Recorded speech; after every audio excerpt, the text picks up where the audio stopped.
So, over the last 7 or so years I've been working on myself, I've found a lot of good advice and want to share what I've learned.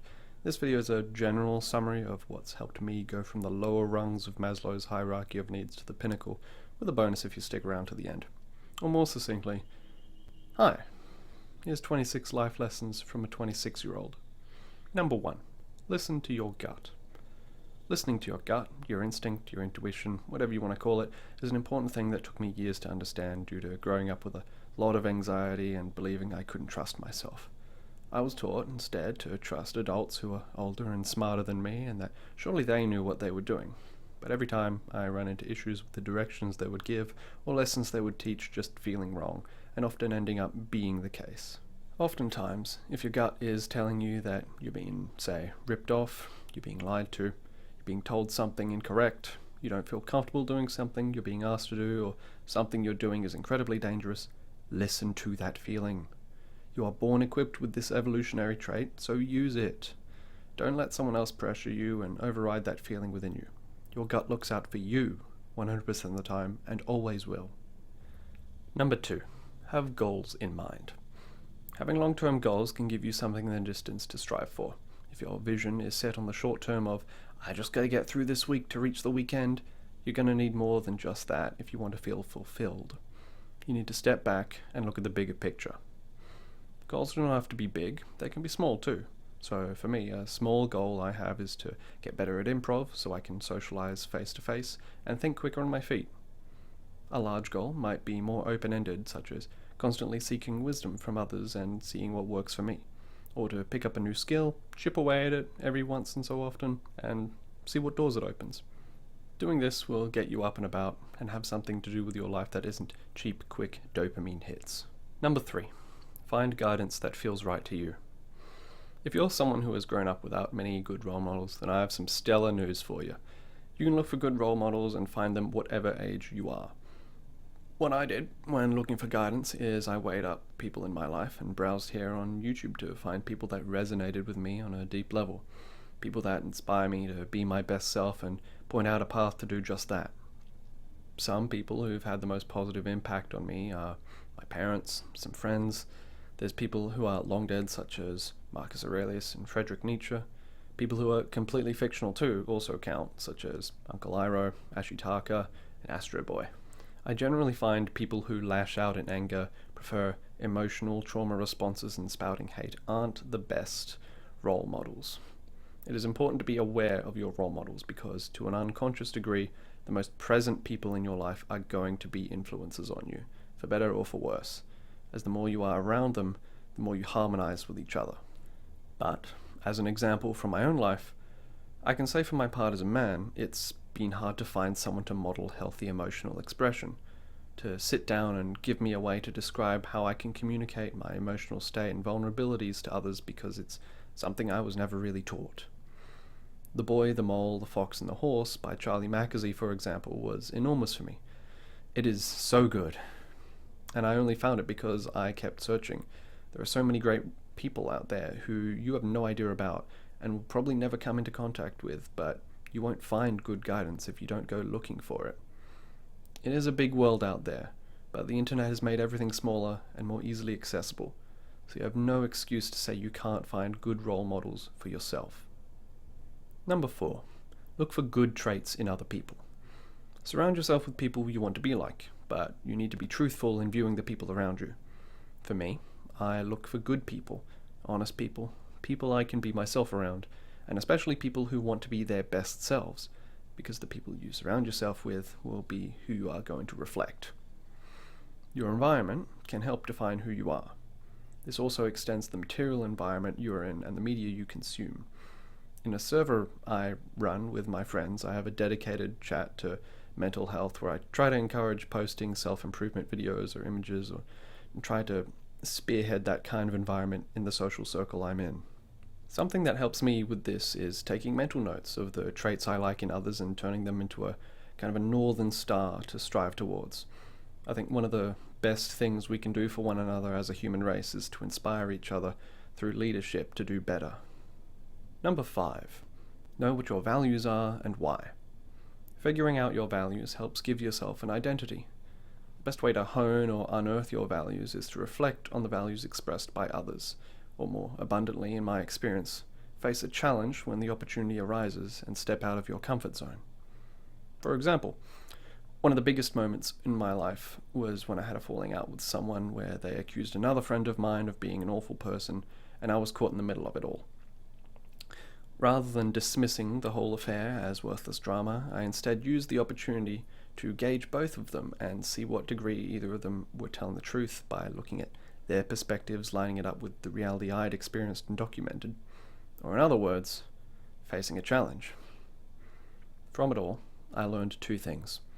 One of the best ways to weigh someone up is to see how they react in a difficult situation, because that brings out the deepest parts of us, and that I did not value people who would lie and try to change reality to fit their whims. Instead, I valued honesty and honest people, because that led to greater stability in my life and social circles. There's a really good set of examples Mark Manson, author of The Subtle Art of Not Giving a Fuck, gives in Chapter 4 of his book, where he outlines good values are reality-based, socially constructive, immediate, and controllable, which I think are good guidelines for finding healthy values for oneself. Number 6. Don't absorb every opinion of you. Understand that other people's opinions are just that. They're opinions. They can be right, they can be wrong, they can be something else entirely. And they are often not worth keeping in your thoughts.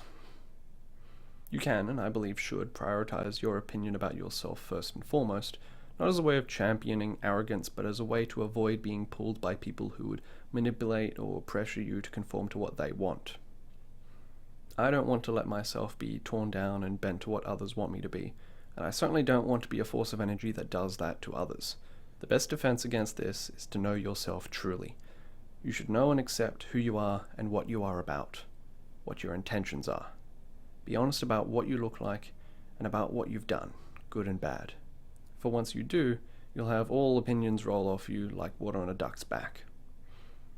One of the ways I started to confront my fears of others' opinions was to change up my hair.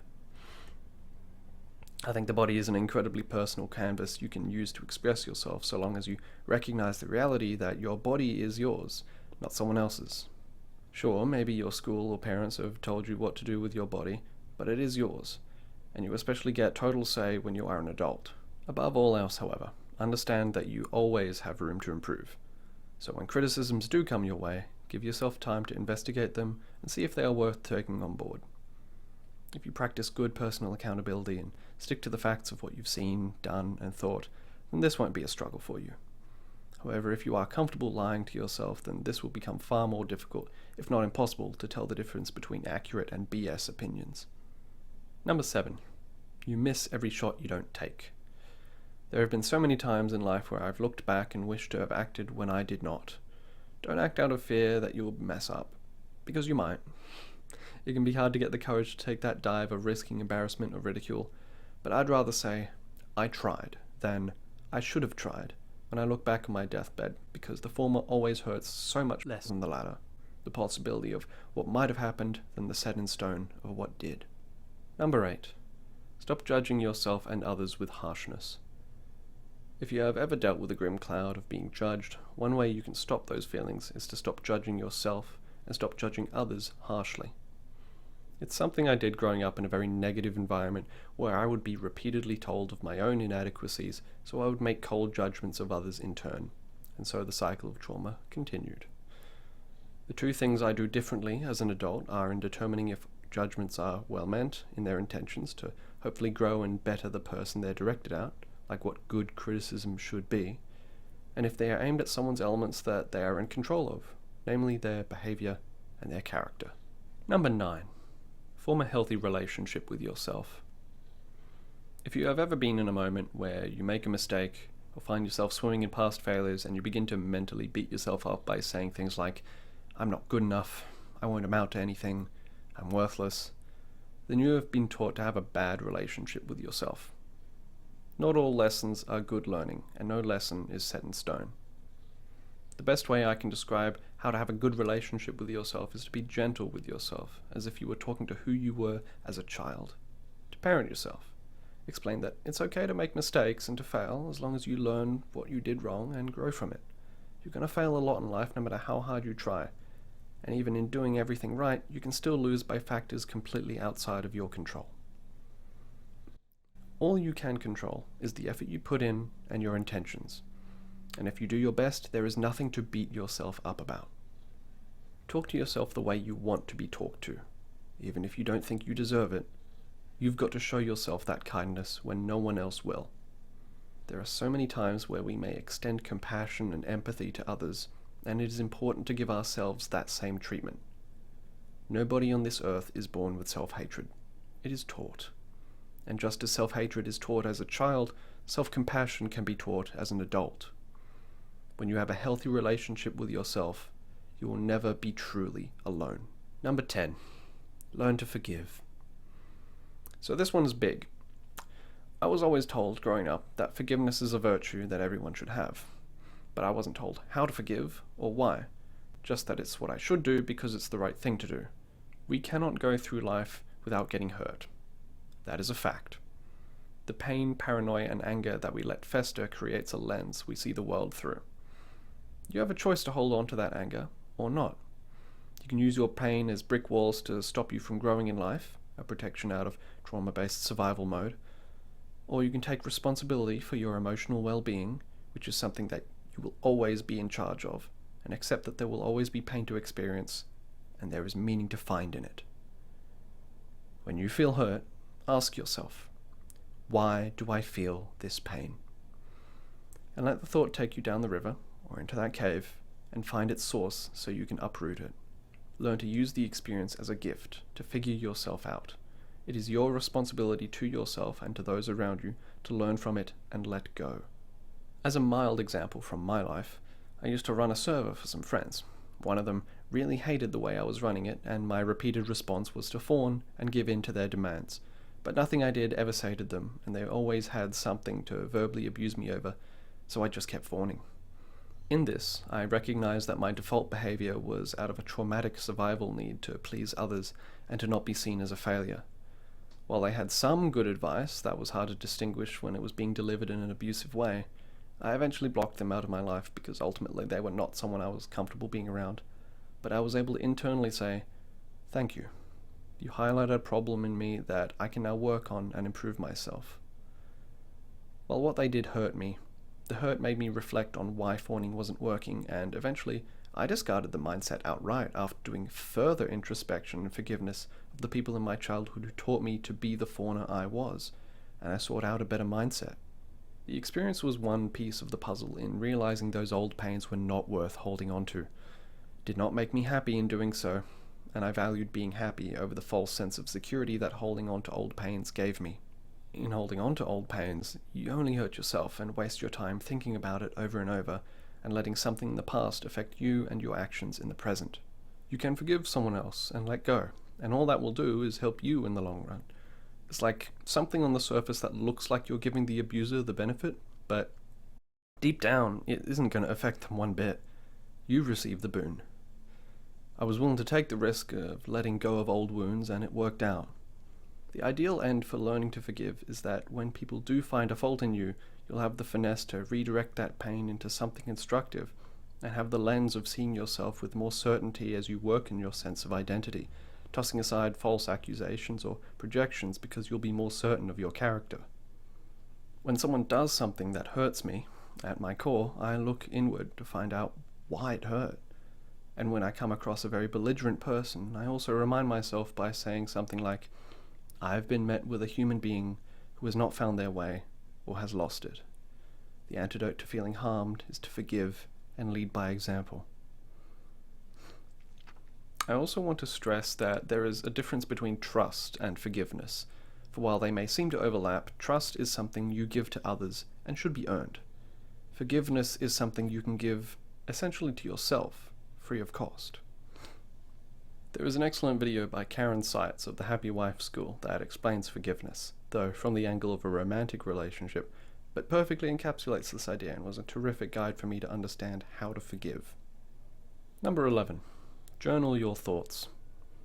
I started journaling to work through problems I was having in life, to write down what lessons I had learned so as to not forget them, but also to give myself guidance and set reminders of who I wanted to be, be it as a man, a son, an evolved ape.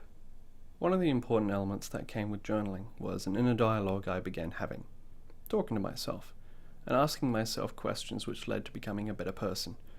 For example, when asking myself what kind of person I wanted to be, I asked, well, what types of people do you want to see in the world? And I thought, well, I'd like to see more honest, trustworthy, and compassionate people. All right. Well, you cannot control the kind of people that there are in the world, but you can control yourself. So be what you want to see, and there will be one more honest, trustworthy, and compassionate person in the world. And so that's what I set out to do. It also helps in recording any inspiration that goes through my head. Normally, if I have a session of deep thought, I will lose it within a day, an hour, or a few seconds. So with journaling, I can write down my thoughts immediately and come back to them weeks or months later to reflect on and continue delving deeper. It's been a lot of help.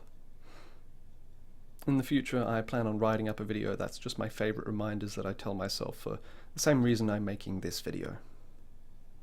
Number 12. There are no evil people.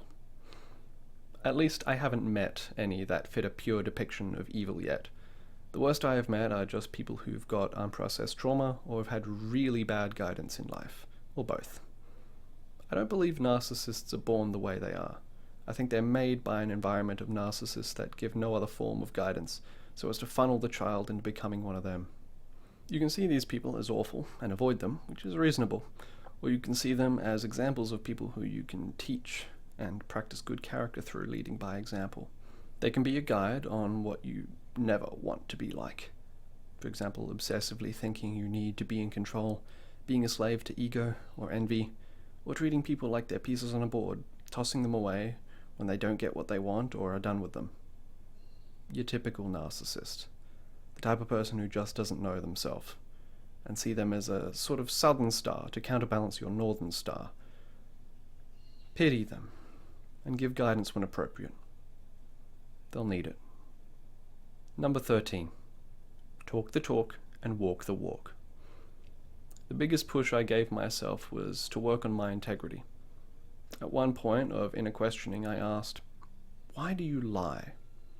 And I laid out the reasoning from, I would lie to elevate my ego, to get someone to conform to a fabricated story, to get someone to do something for me, or for the pure, twisted pleasure of feeling I could manipulate someone, to get something from someone else. The want of feeling in control. I realized lying is like making a painted wall of thin paper, pouring all my efforts into getting people to avoid poking a hole in it, and these efforts would sometimes go on for years before they would crash to the ground, and then what? What was all that effort for? What did it do besides burn my time and energy? I laid bare the hollow action of lying and decided then and there that I was going to stop. And so I did, going from lying every day to at most once or twice a year when I would figuratively fall on my face out of old habit. In short, I stopped wanting something that was making me a lesser man, because if it cost me my integrity, then it wasn't worth wanting. The old saying of talk the talk and walk the walk is important to me, because I believe trusting another human being is one of the highest honors I can give someone, especially at their word.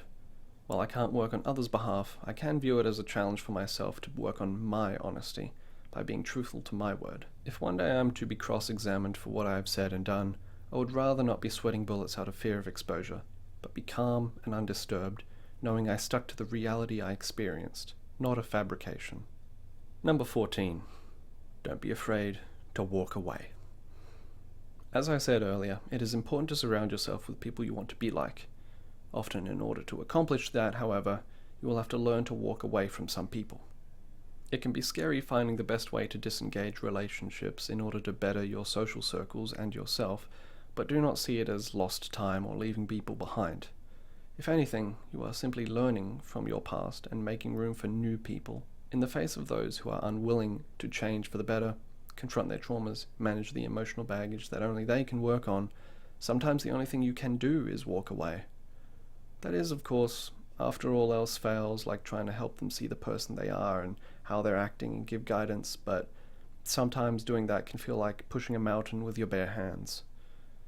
Every relationship is different, and so my general advice would be to openly and honestly explain to them why you don't feel comfortable being around them anymore. Be clear, be concise, and have a plan if things go sideways. Number 15. Have an internal source of happiness. In my experience, reliance on external sources of happiness always ends in disappointment. Sometimes it takes years for the source to falter, but it has happened enough that I know it will continue to happen. Take, for example, if you sourced your happiness on the praise of others, which can falter under mockery, on the completion of a project, only for it to be poorly received or ruined by forces outside your control, on the admission of an amazing new person to your life, only for them to leave, being in a romantic relationship, buying the thing you like. They can be nice bonuses in life, but there's never a guarantee they'll stay. Stuff like that is bound to leave you unsatisfied as much as water leaks out of the holes in a bucket. You can keep pouring more water in, but it'll just run straight out. So, you need to learn to plug the holes in that bucket. For me, my happiness comes from the effort I put into life, the skills I learn, the people I show love to, the work I do, the overcoming of obstacles and facing discomforts even if I fall flat on my face multiple times in the process. These are always huge boons for me. Accept yourself for who you are, the meat, the past, the things you can't change, as well as your behavior, your character, the things you can change. For some homework, a book that I would recommend is Man's Search for Meaning by Viktor Frankl. I found it very insightful and goes into more detail than I do here when it comes to finding happiness through meaning. Number 16. Stop touching your worm, boys and girls. One of the things I've come to realize about myself is that I've been letting porn into my life for a long time, and I didn't realize how it affected my anxiety, confidence, motivation, and the way I view women and sex. Porn is a symptom of the age of convenience we live in. Namely, it is an escapist illusion of sex that tricks the ape brain into thinking the pixels on the screen you see are real, damaging your brain in the process.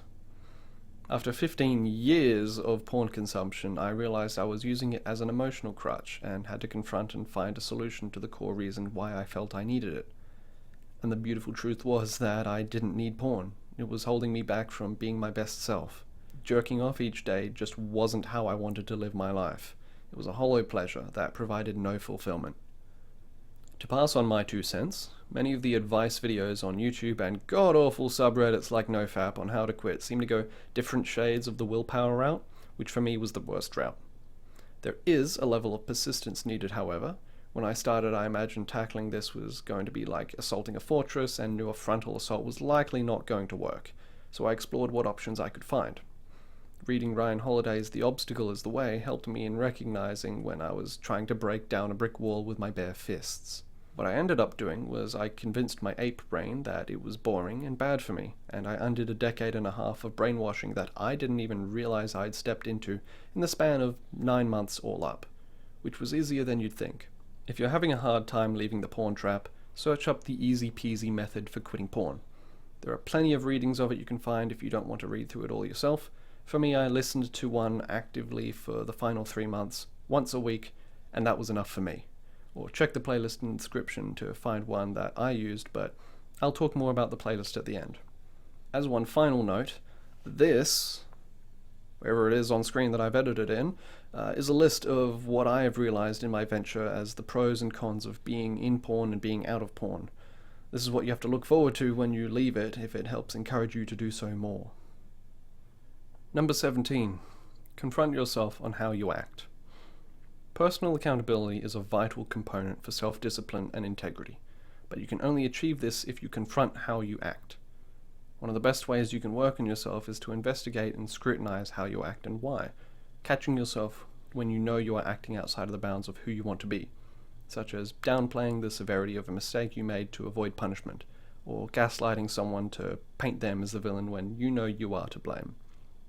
Ultimately, if you don't want to be called out for your bad actions and have the black shadow of guilt and fear of it one day catching up to you, then don't do them. Plain and simple. While it sounds easier said than done to people like my younger self who are constantly running away from how they acted, it really was just that easy to leave those fears behind when I had a good role model and consistently put in the effort to swap bad habits for better ones. It's like a muscle. It takes time and effort, but if you keep training it and reminding yourself of who you're aiming to be and catching yourself in the moment, if you know you're slacking off, you will reach the result of being your best self. Being your best self is not a destination. It is a continuous journey of picking yourself up again and again, hopefully less and less, and to keep trying. Again, we're talking about having a northern and southern star here. I believe I only get this one chance to walk on Earth, and to do anything less than my best I believe is not worth my time. It is the motivation I use to get myself out of bed every day, good or bad. Review yourself honestly. Don't make excuses or try to defend yourself out of a sense of protecting your ego. If you grew up being told you were an inherently bad person, then this might feel like giving power away to your abusers and admitting they were right, that you have done wrong things. And sure, you most certainly will have, but even a broken clock like an abusive person can be right twice a day. It may be an extra hurdle to jump to confront that inner abuser, but honest introspection will bring about the most accurate reflections of yourself. As a side note, some people think that holding on to their pains gives them strength, but I believe it's an illusion of strength, just a coping mechanism they fall into because they've known no other way to manage their pains. Developing personal accountability gives me strength to see myself with clairvoyance as to whether or not I'm being a bad person, whether or not other people's opinions of me are accurate. You know yourself better than anyone else. Your motivations, aims, and whys are the things that nobody else can fully comprehend other than you. Number 18. Don't waste time. There are a lot of distractions that feed your brain garbage, like wasting hours in front of a screen for long periods of time to the effect of eating nothing but sugar. It's an illusion of pleasure that the ape brain wants, but you are not an ape. You are a human being. I think it's important to constantly be learning new knowledge, building friendships and skills, and finding new perspectives on life. Not in a blitz to hurriedly get everything done today, but bit by bit over time. For a long time, I would be waking up, going to work, coming home, sitting in front of a screen, and that was it. Life became a blur with no real achievements. It took about a year for me to grow roots in doing new things and making friends, and it started with me breaking the monotony of the schedule. If it helps, I started by browsing sites like Meetup, Facebook events, and Eventbrite for people advertising social gatherings. I looked around for concerts with bands I was interested in, reconnected with some old school friends, checked out events in my local library, town, and nearby city, which led me to getting into D&D and improv comedy. Just getting the ball rolling and see where I could go with it. I've been reading through a collection of books I've been sitting on for years. I'm in the process of learning how to properly exercise and do tailoring because I want to learn how to patch up my clothes and eventually make a cool-ass wizard costume. We live in an age with unprecedented access to knowledge and possibility, and to squander that I think does a disservice not only to ourselves but also the greater community. Additionally, while I am talking about busying yourself with activities and setting goals, it is important to also not waste time thinking on others' opinions of you in the same vein as what I said earlier about others' opinions. People are going to think that what you're doing is dumb, but if it's something that makes you happier and a healthier person, then you can throw those opinions to the wind. Lastly, a big point of inspiration for getting off my arse I owe to Gerbert Johnson for his video, Why Young Men Aren't Growing Up, which gave me the realization that having a face-to-face social life was something I missed from school, and in pursuing that goal for the last 12 months, I have achieved more in that time than I had in the 5 years prior.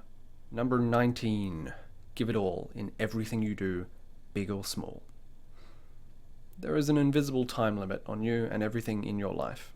Every tree withers and every empire falls.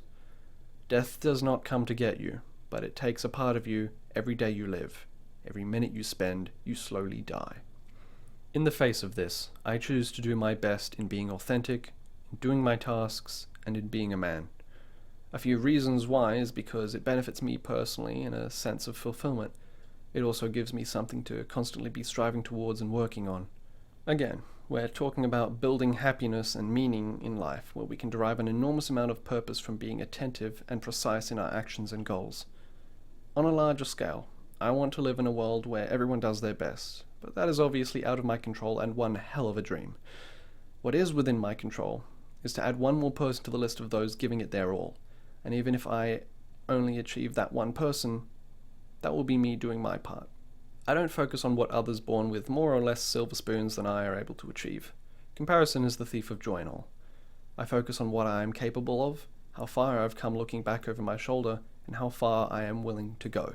Number 20. Focus on what you can control. Probably the most impactful thing I've drawn from Stoic literature, if you couldn't tell, is recognizing and distinguishing what I can control and what I cannot. It can feel like we are all droplets when compared to the ocean that is the world, and while that can be overwhelming at first, it is also humbling and reassuring. As individuals, we can only influence the world around us so much, be it in the success of the business we work for or the politics of our nation. Change, for example, is inevitable. It is a part of life and a force of nature we as a people are constantly in the maelstrom of. There is no reason to fear change itself. It'll happen whether you fear it or not. So instead, focus your attention on what you can do to prepare for it and in finding new opportunities from it. Maybe you fail at something, so learn from it and try harder next time, or try from a different angle. Maybe you lose someone you care about, so learn that you will eventually lose everyone and cherish the time you have with them now. Not out of fear, but in acceptance, like returning a book to a library. Maybe someone hurts you, so learn that you can choose to let them live rent-free in your head and affect you, or forgive and let go. We don't decide whole cloth how the rest of the world works. We just decide how we will work. Number 21. Be your genuine self. Wearing a mask made me miserable every day I wore it. And every day since removing it, I have been a healthier, happier man. It may be difficult to admit when and why we wear our masks, but in my experience, it came from insecurities shoved on me by other people at a young age when I was pressured to conform to who they wanted me to be and knowing no better. The way I removed it was I recognized and caught myself in the moment when I was wearing it and put in the effort to act genuine. I don't really know how to describe that feeling. It's something that I think one is just able to intuit when it happens, like when you know you're lying. It's that gut feeling of something being off. But like with a habit, all it took was the effort to break it each time it showed up in my behavior. Now, in being genuine, I have found authenticity has the same use as a sieve to strain water. I use how I act to filter in and out people in my life and let them judge if they want to be around me. I like to joke among friends that if they have narcissists in their group, then they can just invite me in because those people will leave, because I'm really good narcissist repellent by being a rock they cannot move. It also helps in building confidence. It gives a foundational happiness to you because there's no longer a dark cloud hanging over your every word and action, binding you to unnecessary second thoughts of, but will they like and accept me if I do this? It all goes away. I have learned in life that there are antidotes to many things, that if one thing is making you unhappy, then logically the opposite should make you happy. If being inauthentic is making you unhappy, then logically being authentic should make you happy. I know it does for me. In following that logic, I learned the main reason I was depressed growing up was because I acted inauthentic, and the more I decided to risk being authentic, the happier I was. If you are scared to drop the mask thinking people will find you hideous, you'd be right in that regard. You cannot go through life with everyone liking you, but you should not fear that feeling. No matter where you go or who you are, there will always be people who love and hate you. So just be you and you'll have a smoother ride. Some of you may think that your authentic self is something you need to find out there in the world, but you don't. You're right here the whole time. You just need to be open to making a fool of yourself, to upset people that can never be pleased, and have the will to be yourself. The only times I struggled with depression was when I didn't feel I was allowed to be myself. But you don't need someone else to come along and give you that permission. You can give yourself that permission. It's a dive, a risk you have to take, but I can say from where I am that it is worth taking. I mean, what, you're just going to live the rest of your life the way everyone else wants you to? Fuck that noise. Do your own thing. Number 22. Find things to be grateful for. It's easy to be drowned in the negative events of life, so focus on the good from time to time. Remind yourself that there are things worth holding on to. It's healthy to sit down and dedicate some time to writing out a list of good things in your life, or maybe just one or two things when the realization hits you. As examples, some of the things I am grateful for are my parents, for being hardworking and to give me the opportunity to have the life I have. I'm grateful for a boss that isn't a slave driver and buys us kebabs once in a while. I'm grateful for just having a job that gets me up early in the morning so I can watch the sunrise and take pictures. I'm grateful for easy access to a hot meal or a shower, for the mentors out there that have helped inspire me to be who I am. I'm grateful for the doctors that have given me a healthier life, for my friends, for simply being there. What's more, show that gratitude and pour it back out into the world. When the thought comes to you, when you feel that passive love from another, just say, "I appreciate you and the time we spent together," or "Thank you for being in my life," or "I'm glad we're friends." Number 23, take care of your physical self. This probably isn't going to sound anything groundbreaking, but it's still important. For me, I've been doing things like starting the habit of waking up early for some stretches and exercise, setting aside 9 hours of time for sleep, drinking a liter of water each day, adding more vegetables to my meals, but importantly, educating myself on different recipes to cook and guides for correct exercise. I can't understate how important it is to take care of the machine that is your body, the vehicle you pilot through life, because one day is going to break down as you get older, but putting effort into your physical self extends the time you get with it. Number 24. Face adversity. Don't run from it. Don't be afraid to get out of your comfort zone. Try something new. Do things that will confront you and what you believe about yourself. Go out and find a challenge. For me, working on a part of myself I know is weak is something difficult but fulfilling, like using a muscle for the first time and building it up with repeated effort. Back when I started working on myself, I knew I had a lot of anxiety that held me back, so I started with small things like ordering food by myself, or when I'm walking I'll keep my eyes at head level instead of locked to the ground. Over time, it snowballed into me working on my traumas and parenting my inner child to the point where now I barely get anxious at all, and in fact look forward to change, failure, and facing challenges because I know how worthwhile it has been for me. It's important to take responsibility for yourself, be in the present, and grow as a person rather than wallowing in self-pity and immaturity. I have variations on a mantra I say to myself every time I face a new obstacle that goes something like, "Okay, I have a problem. I'm not going to whine about it because that won't solve anything.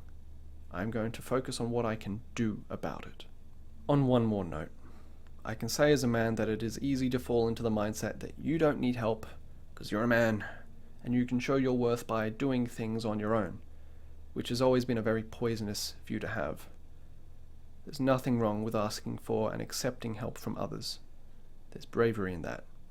There's some things in life where you need other people involved to reach the goal you want.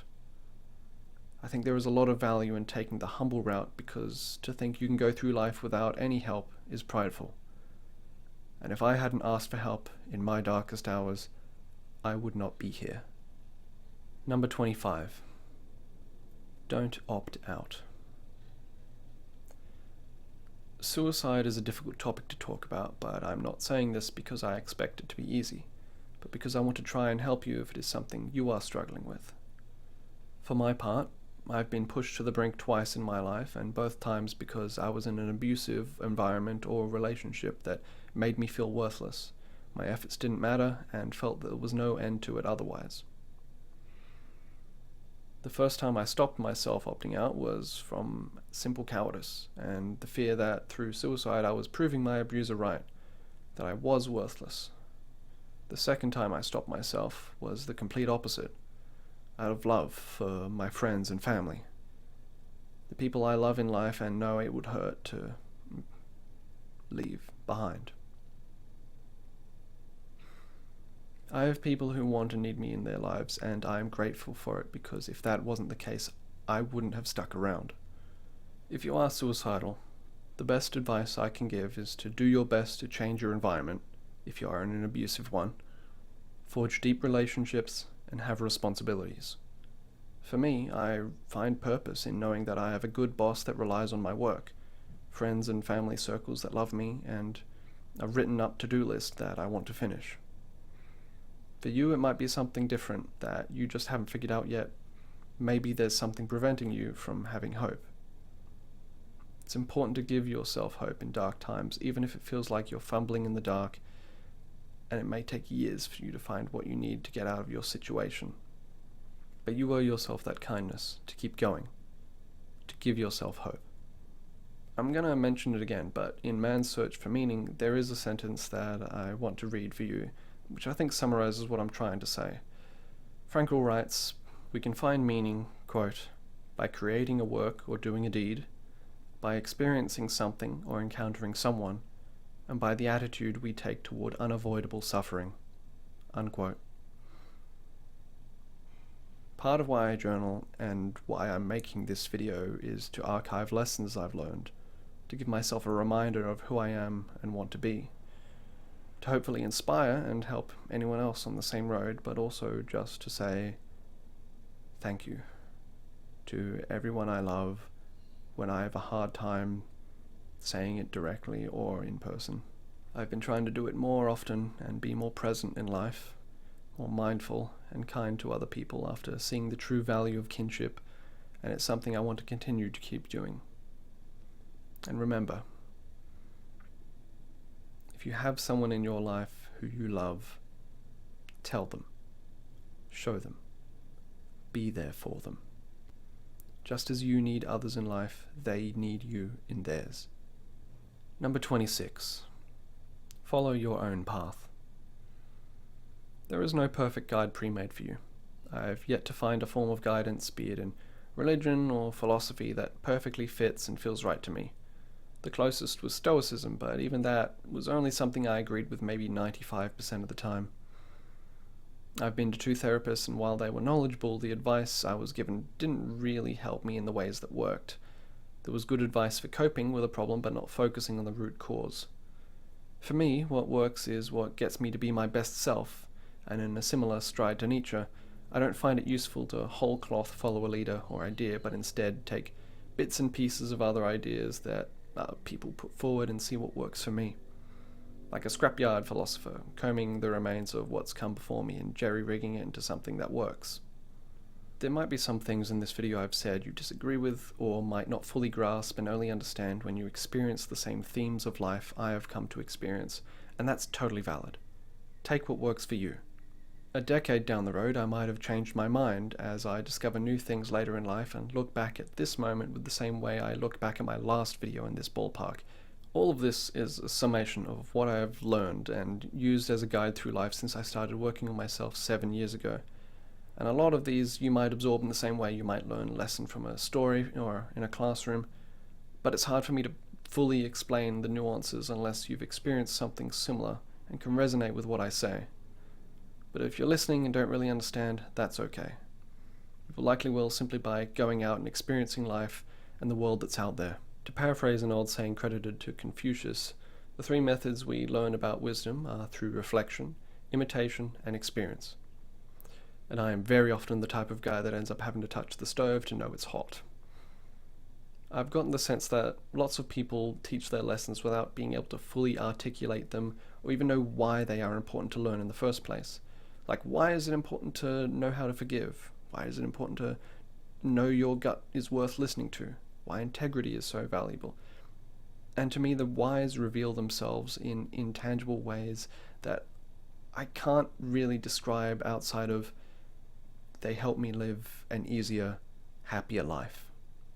I've been given this one shot at life, and while I can look back and grieve that I've burned so much time doing things that haven't contributed to my growth as a man or as a human being, I could continue that path and amount to not much without really trying, perhaps by expecting something or someone else to come along and do that for me. Or I could get up and start right now by taking small steps in changing my mindset to become who I want to be. Now, before this video ends, I have one more thing to say. While I can sit here and give summaries of learned lessons, I think it would be a disservice to you, the viewer, if I didn't give you some more depth than what I can offer by myself in a single sitting. In the description, I have a playlist of videos that resonate with me in terms of being aligned with my experiences, being useful, being good guidance, and in general, that have simply been helpful. In true YouTube fashion, I, however, have planned for the possibility that these videos may one day disappear, so I have all of them downloaded as a contingency. There is wisdom here that I simply do not want to lose, and they possess the kind of advice I wish I had years ago. I don't always agree with everyone and everything in these videos. Some of them I only pluck a line or two out of something that might be 20 minutes long. Some of them I might value the overall message rather than the individual components, but I include them nonetheless. There's also some people that I would actually recommend looking at their channels as a whole more than the individual videos in the playlist, which I'll point out. My section on philosophy has a lot of hearty Stoic videos, including the meditations of Marcus Aurelius and some breakdowns of Stoic virtues with some Buddhism and Nietzsche to the side. Some highlight channels are Vox Stoica, Einzelgänger, and Ryan Holiday of A Daily Stoic, who I actually got to see when he was in Sydney, and I've started chewing through his library. This part ranges from childhood trauma to general manipulative behaviour and how to spot and understand it.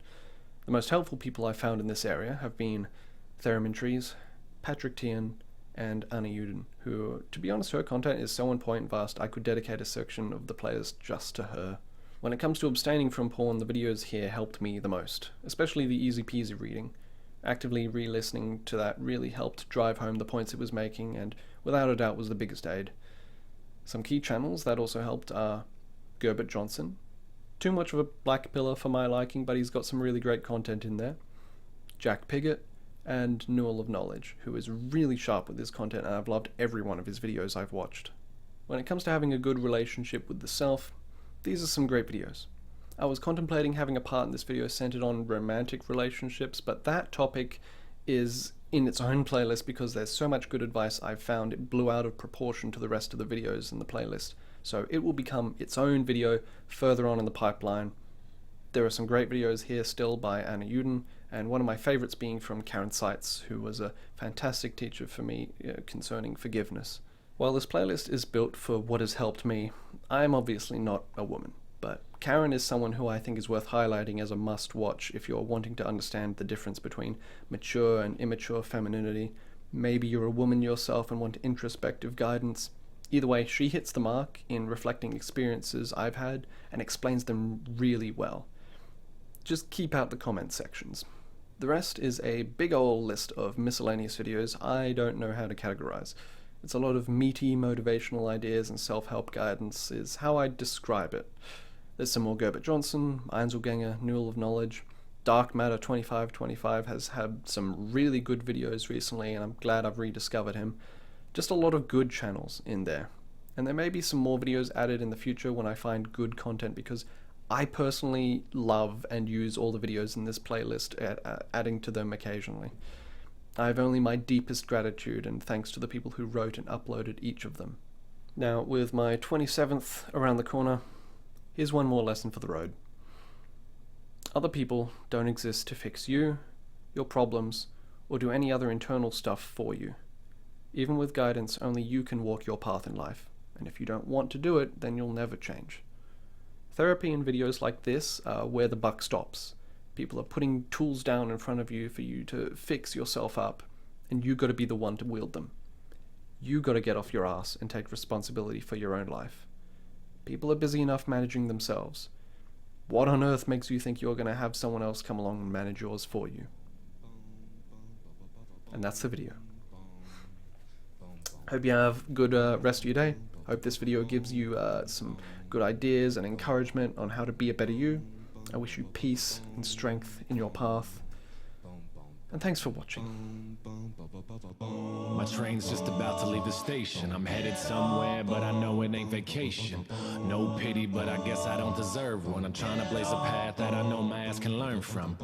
Cause I've been struggling some, but I know I got it better than most.